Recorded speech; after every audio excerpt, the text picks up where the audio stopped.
It's a really good postnatal recovery sequence. I'm recording this for Anya. Because Anya is a long-term student who's been with me for I don't know how many years now. 3 babies in, and we just discovered that she needs to do a little bit of work to repair. So that's why I was motivated to make this little sequence and to give you that stuff. It's for all of you, of course. Anyone who watches this, it's for all of you. It's for all the mums who watch it. Okay, so maybe you need to pause the video here and go and roll out your mat. And this video was recorded live, so there are some baby sounds. With your feet standing on the floor. So the knees are bent and the feet standing, arms by your sides. So we're just going to begin actually, just put your right hand onto your belly so you feel what's happening. So this is a variation of the somatic cat stretch, which I've adapted for postnatal recovery, and it will help to heal scars even from cesarean section. It helps to heal the abdominal rectus to help them knit back together, repair the pelvic floor muscles, pelvic floor strength, core strength, all of that. So you're going to begin, take a nice deep inhale and inflate the belly as you inhale. And as you exhale, deflate the belly. So imagine your belly is a balloon. So you push the navel back towards the spine. Inhale, inflate the belly. Nice deep inhale. Exhale, deflate the belly. Pressing the lower back into the floor as you push the navel back towards the spine. Now notice how many muscles are coming in here. Inhale, inflate the belly. Exhale, deflate the belly. Press the navel back towards the spine and press the lower back into the floor. Now inhale, inflate the belly again. Now imagine you have your belly is an air balloon. There's a string and it's being pulled up. So it opens your arch there, your natural arch in your back.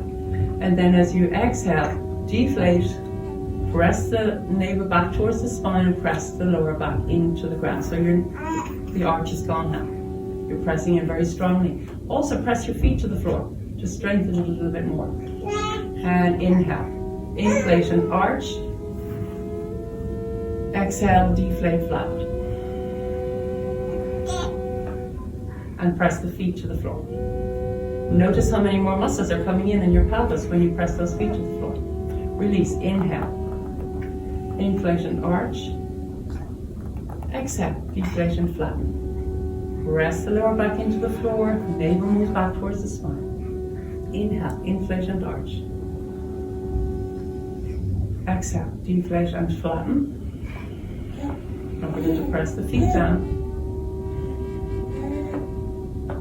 Inhale, inflate and arch. Exhale, deflate, flatten. Press the feet. Inhale, inflate and arch. Exhale, deflate, flatten. Press the lower back into the floor, press the feet down. Inhale, inflate and arch. Exhale, deflate, flatten. Okay, release, come back to neutral. Stretch the legs out for a moment. And just relax for a moment.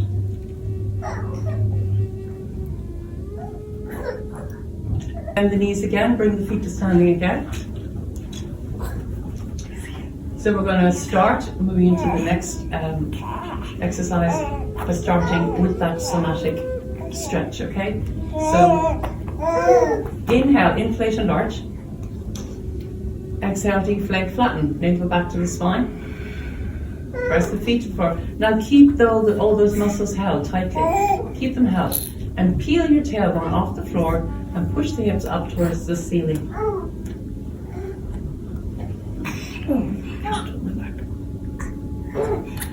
And you're going to roll over onto your right and turn the left shoulder under. Roll over onto the left, turn the right shoulder under. So clasp your hands underneath and press your clasped hands into the floor to push you up a little bit higher. So this is strengthening your legs, stretching out the abdominal muscles, stretching the pelvic muscles, strengthening the leg muscles, the quads, the calf muscles, the soleus, the shins, strengthens the feet. This also works to balance your hormones. So it's working very strongly on the thyroid gland. Of course, the shoulders as well are getting a good stretch. A few nice deep breaths.